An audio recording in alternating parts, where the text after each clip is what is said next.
Hello everyone and welcome to our channel. तो इस video में हम numpy के बारे में डिस्कस करने वाले हैं। लेकिन अब कोडिंग करने से पहले एक बार ये देख लेते हैं कि आखिर numpy है क्या। तो numpy एक पाइथन लाइब्रेरी है जो कि साइंटिफिक कंप्यूटेशंस या फिर मल्टी डायमेंशनल एरे वगैरह से डील करने के लिए यूज़ करते हैं हम। numpy जो है वो डाटा को एक एरे की तरह ट्रीट करता है। जैसा आप इस इमेज में देख सकते हैं कि हमें यहाँ पे एक 1D 2D और 3D एरे दी हुई है। लेकिन इतना ही नहीं, आप numpy की मदद से कितने भी डायमेंशन के एरे बना सकते हैं, 5D 10D 100D कितने भी। तो एरेज के बारे में आपने मैथ्स में जो है वो 11th 12th वगैरह में पढ़ा होगा। लेकिन अगर आपने नहीं पढ़ा है तो भी कोई दिक्कत नहीं है, आप इस वीडियो को एंड तक देखिए, आपको अच्छी तरह समझ में आ जाएगा। तो numpy को यूज़ करने के मेजर रीजन है, जैसे कि numpy जो है वो साइज़ बहुत ही कम ऑक्यूपाई करता है डाटा को स्टोर करने के लिए, ये लिस्ट और एरे वगैरह के कंपैरिजन में। वैसे अगर परफॉर्मेंस की बात करें तो लिस्ट के कंपैरिजन में numpy बहुत ही तेज़ हमें रिजल्ट ला के दे सकता है। और वो numpy बहुत ही ज़्यादा आसान भी है सीखने में। और अगर हम एप्लीकेशंस देखें तो numpy के बहुत सारे एप्लीकेशंस हैं, जैसे कि मल्टी डायमेंशनल एरे या फिर mathematical calculation, shape manipulation, array generation, array dimension या और बहुत ही कई सारी जो दूसरी लाइब्रेरीज हैं, जैसे कि पांडास या scipy वगैरह या फिर मशीन लर्निंग में ही numpy का बहुत यूज़ हो सकता है।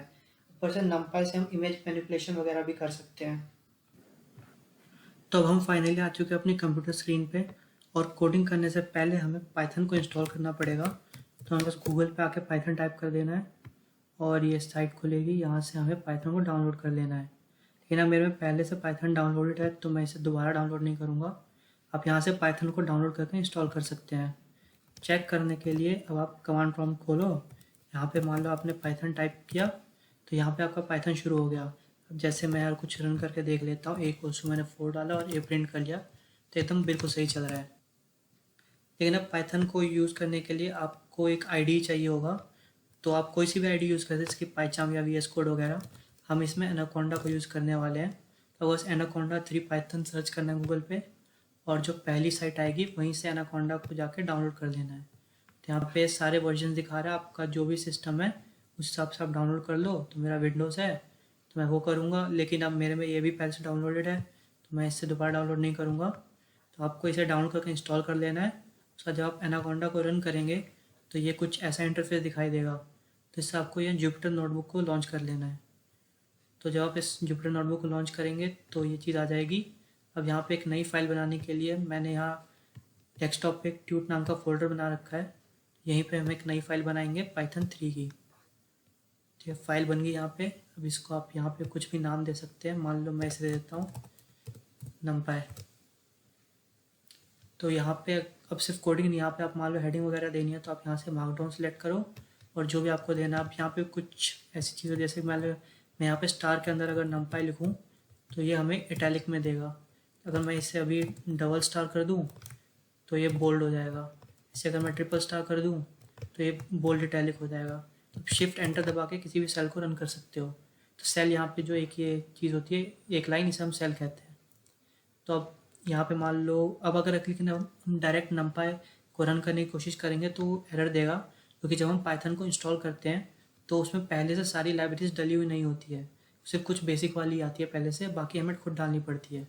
तो उसे डालने के लिए आप कमांड प्रॉम्प्ट या फिर पावरशेल कुछ भी खोल सकते हैं। मैं कमांड प्रॉम्प्ट खोलूँगा और यहाँ पे मैं लिख दूँगा पिप इंस्टॉल, और फिर जो भी पैकेज का नाम है, तो यहाँ में numpy करना है तो पिप इंस्टॉल numpy है। और जब हम रन करेंगे तो आप इधर देख सकते हैं मैं ऑलरेडी सेटिस्फाइड है कि मैंने पहले से इंस्टॉल कर रखा है numpy को। तो आपके केस में दोबारा इंस्टॉल हो जाएगा। और उसके बाद आपको यहाँ जुपिटर नोटबुक में आके बस टाइप कर देना है इम्पोर्ट numpy, और इसे शिफ्ट एंटर दबा के रन कर देना है। तो ये आपका numpy यहाँ पे आ गया। अब आपको इसको यूज़ कैसे करना है, मान लो आपको कोई एरे बनानी है तो आप बस मान लो मेरे को ए देना है एरे का नाम, तो a equals to numpy dot array. उसके बाद आपको जो भी इसके अंदर एरे है वो पास कर दो, जैसे कि 1, 2, 3 मुझे एरे देनी है।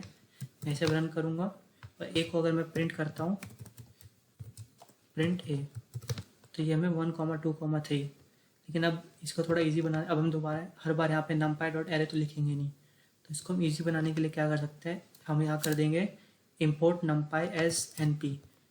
अब इसको हम दोबारा रन करते हैं, सॉरी, अच्छा एज नहीं लिखा मैंने, import numpy as np। तो अब हमें यहाँ numpy पूरा लिखने की ज़रूरत नहीं है, हम यहाँ सिर्फ np लिखेंगे तो भी काम चल जाएगा। ये रन हो गया, ये भी रन हो गया। अब ये तो हुई 1D एरे की बात। अगर आपको 2D एरे बनाना है जैसे, तो वो भी आप ऐसे ही बनाओगे, जैसे कि मैंने लिखा b equals to np dot array. अब इसमें मैं पास कर दूंगा क्या पास, जैसे 1, 2, 3 और एक और मैं पास कर देता हूँ 4, 5, 6। यहाँ पे सारे डबल आएंगे और इसको अगर मैं रन करूँ, उसका अगर मैं ऐसे प्रिंट करता हूँ बी को, तो ये बिल्कुल सही चल रहा है। अब मान लो आपको कुछ अब ये तो ही बेसिक चीज़ है, सिर्फ एरे बनाना। अब आगे को जैसे मान लो आपके पास कोई एरे है पहले से, उसका आपको डायमेंशन नहीं पता, तो डायमेंशन पता करना है तो आपको बस लिख देना है ए डॉट एंडिम और इसे रन करना है। तो जैसे अभी सर हमारा ये 1D एरे था तो 1 आ गया। अगर मैं इसको रन करूँ बी डॉट एंडिम तो ये 2D एरे है तो 2 आ जाएगा। वैसे कोई 3D एरे में 3 इस हिसाब से। अगर आपको शेप चाहिए इस एरे की, मैं डालता हूँ ए डॉट शेप और इसे अगर मैं रन करूँ तो ये 3 है। अब अगर मैं इसे बी डॉट शेप कर दूँ तो ये 2, 3, तो इसके 2 रोज हैं 3 कॉलम्स हैं, तो इस टाइप से शेप भी दे देगा। अब मान लो आपको अब ये जो मैंने आपको बताया था कि पहले इस वीडियो में कि जो हम साइज़ को खुद भी दे सकते हैं कि हमें क्या साइज़ रखना है, तो यहीं पे हम क्या कर देंगे डी टाइप, यानी कि डाटा टाइप इक्वल्स टू आपको जो भी, जैसे मुझे इंट देना है 32 बिट, तो मैं इंट 32 यहाँ पे करके इसे रन कर दूंगा। अब यहाँ पे आप इंट 16 भी दे सकते हैं, जो भी आपको देना है उस हिसाब से। तो आप बोलोगे भाई हमें कैसे पता साइज़ चेंज हुआ या नहीं हुआ, तो उसके लिए आप बस इतना कर सकते हैं कि ए डॉट, यहाँ पे एक चीज़ होती है आइटम साइज नाम की, इसको आपको रन कर देना है, तो ये 2 है। अब अगर मैं इसे यहीं पे 32 बिट कर दूँ तो फिर हमें इसे भी रन करना पड़ेगा। 32 बिट में ये हमें दे देगा साइज़ 4। तो इसी हिसाब से आपके साइज़ वगैरह आप कर सकते हो। इंट आप यहाँ पे फ्लोट वगैरह कुछ भी, जैसे मैं इसे कर देता हूँ अगर फ्लोट 32, उसके बाद अगर मैं इसे रन करूँ उस हिसाब से अपना जो भी आपको साइज़ देना है या डाटा टाइप देना है वो आप स्पेसिफाई कर सकते हो। और इसमें एक चीज़ और है जो आप देख रहे होंगे, यहाँ पे नंबर्स लिखा रहे हैं। वो नंबर ये चीज़ है कि हमने कौन से नंबर पे कौन से सेल को रन किया था। तो हमने अब यहाँ पे ये 23 है, अगर मैं इसे दोबारा रन कर दूँ 25 हो जाएगा, क्योंकि 24 में यहाँ रन कर चुका था। अब ये इसको मैं 26, ये जो भी है इस हिसाब से नंबर बढ़ते रहते हैं। अब यहाँ से चाहो तो एक नया सेल भी ऐड कर सकते हो, इस टाइप की चीज़ें यहाँ पे, ये सेल कट करना, कॉपी करना, इस टाइप की चीज़ें हैं यहाँ पे।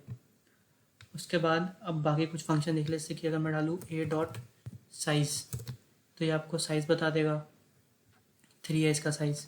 यहाँ पे साइज़ वो चीज़ है कि नंबर ऑफ़ एलिमेंट्स कितने हैं इसमें। अगर मैं इसको बी डॉट साइज़ करूँ तो 6 देगा, क्योंकि यहाँ पे पूरे टोटल 6 एलिमेंट है। वैसे ही बाकी और भी, जैसे अगर मान लो अब आपको टोटल इसका साइज चाहिए, मतलब टोटल कितनी स्पेस ले रहा है, तो आप बस ए डॉट जो भी है ये ए डॉट आइटम साइज़ और ए डॉट साइज़ को आपस में मल्टीप्लाई कर दो। मैं कर देता हूँ ए डॉट साइज़ मल्टीप्लाई ए डॉट आइटम साइज़, तो ये हमें 12 दे देगा, जो इतना स्पेस ऑक्यूपाई कर रहा है, इतने बाइट्स। इसके लिए वो एक डायरेक्ट फंक्शन भी है ए डॉट एन बाइट्स, इसको आप रन करोगे बाइट्स, ये भी डायरेक्ट उसका टोटल जो है साइज़ वो दे देगा। अब बात करते हैं अगर आपको कोई एलिमेंट है उसको एक्सेस कैसे करेंगे। मान लो एक आपको फर्स्ट एलिमेंट चाहिए, तो उसके लिए आपको बस लिख देना है ए फिर ब्रैकेट में 1, उसको आप रन करोगे तो ये 2.0 जो इसका फर्स्ट एलिमेंट है। अब यहाँ फर्स्ट एलिमेंट इसलिए क्योंकि एरे में जो इंडेक्सिंग है वो यहाँ पे 0 से शुरू होती है, तो 0, 1, 2 इस टाइप से ये एलिमेंट है। ऐसे इसमें 0, 1, 2 और ये फिर सेकंड ये 0th रो है और ये फर्स्ट रो है, तो ये वैसी फर्स्ट रो के लिए 0, 1 और सेकंड एलिमेंट है। तो यहाँ पे आपका 2.0 इसलिए दिखाएगा क्योंकि हमने यहाँ पे फ्लोट को डाटा टाइप पास किया है।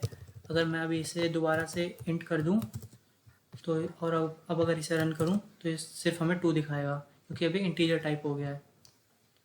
वैसी और भी चीज़ें हैं, जब मान लो आपको एक बार में पूरी एक रो एक्सेस करनी है। अब मान लो कि एक मेरे को पूरी रो चाहिए बी की, तो उसके लिए मैं सिर्फ इतना कर सकता हूँ कि बी, और मान लो मेरे को 0th रो चाहिए तो उसके सारे एलिमेंट्स, तो ये हमें 0th रो के सारे एलिमेंट दे देगा। अब मेरे को अगर चाहिए होते 0th रो के सिर्फ फर्स्ट से लेकर सेकंड तक के एलिमेंट, तो ये सिर्फ हमें वो दे देगा, सेकंड को ये इंक्लूड नहीं करता है। और फर्स्ट क्योंकि यहाँ 0 से इंडेक्सिंग है तो फर्स्ट यहाँ पे 2 है। तो वैसे ही अगर 3D 4D इस टाइप में से आप, अब यहाँ पे ये चीज़ इसलिए है कि अगर मैं इसे खाली छोड़ूँ उसका मतलब है शुरू से लेकर एंड तक मेरे को सारे चाहिए, तो ये हमें सारे दे देगा। ऐसे ही यहाँ इसमें भी अगर मैं दे दूँ ऐसे, तो हमें ये इसका मतलब है रो भी सारे चाहिए, कॉलम भी सारे चाहिए, तो ये पूरी एरे ही दे देगा हमें।